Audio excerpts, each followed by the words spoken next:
I think the reason the Anacortes community forest lands are so special is because you have 3,000 acres in the middle of a city, and there aren't many cities like that in the entire country. So you have, within that, you have old growth forests, you have 3 lakes, you have an abundance of wetlands, and 50 miles of trails. So there aren't many places that you'll find in the West Coast or in the entire nation that have that.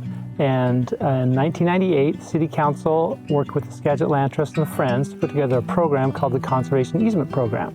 And in that process, they took about 1,800 acres that was destined to be either logged or mined or developed in other ways, and decided to conserve it because the citizens.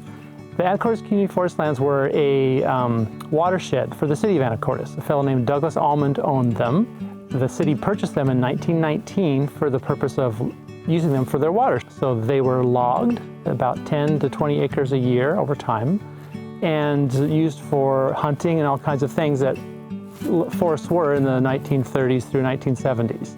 People started to recreate here more and saw the beauty of them, and also realized the conservation value because they saw areas that they valued disappearing. So Ruthie Johns was one of the first hired forest lands manager for the city in the late 1980s. And she started essentially what became the Friends of the Forest with other community members. The community members who started Friends of the Forest were a passionate group of Anacortes community forest members. Many opposed ongoing logging in the ACFL by the city as both unsustainable and unnecessary. Friends of the Forest advocated to the city and the Forestry Board how much the community valued and relied on these forests. After surveys to the community, the city realized the value of keeping the forest intact and stopped logging in 1989. So, as I mentioned, Ruthie Johns is the first forest lands manager, and Lee Slotemaker, who later became a teacher in the Anacortes school system, they worked together and created kind of the program that the Friends of the Forest have adopted and grown so well to educate the local community about the value of the forest lands, the habitat in the forest lands, the value to the wildlife, and just for folks to realize it's such a jewel that we need to protect this for perpetuity. Gene Murphy was one of the co-founders of Skagit Land Trust, but he also helped get Friends of the Forest started. Gene lived here in Anacortes and with other members of the community who recognized that it wasn't enough to have the forest lands just in public ownership. We had to make sure that it was going to stay protected forever. So they worked with Skagit Land Trust to come up with this conservation easement program, which is this permanent binding perpetual agreement that ensures that the forest lands will never be converted, will never be logged, will never be turned into something other than this amazing public land resource that it is now.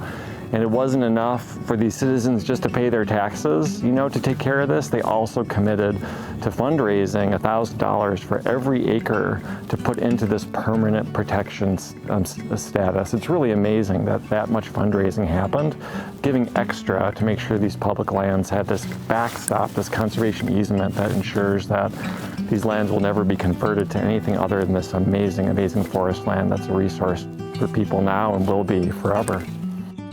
So Skagit Land Trust with the Anacortes Community Forest Lands does what we do best. We partner with organizations like Friends of the Forest and with the City of Anacortes, and then we partner with all of the members and volunteers of Skagit Land Trust to help protect this land forever. Really, the Land Trust helps make sure the conservation vision of a community is enacted and is protected forever.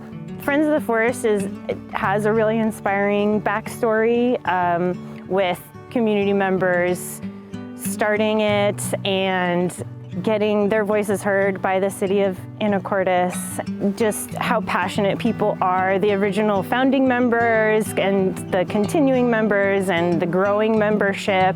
Everyone really cares about keeping the ACFL a healthy ecosystem, and it's really cool to see so many involved people supporting something that they get value out of that isn't monetary value. So I think the community support is what inspired me to try and work for Friends of the Forest. I also want to comment on just the incredible partnership with the Land Trust, Skagit Land Trust, and the Friends of the Forest. You don't see that a lot. You don't see a lot of public-private partnerships that have worked so well over time. And that's just, I think, remarkable and testament to the great leadership in those organizations as well. They've really stood together and made the partnership real, which is, I think, a benefit to all the people in town who don't realize how good it is, but they benefit from it every day when they come to visit. I think that one thing that we appreciate now is that what we inherited here is due to the stewardship of the Samish Nation and the Swinomish Nation. I mean, they took care of this from time immemorial, and I think it's our turn now to work with Samish and Swinomish and the whole community as newcomers come and go to protect it in perpetuity. I think that's our goal as a city, and I know our goal with our partners.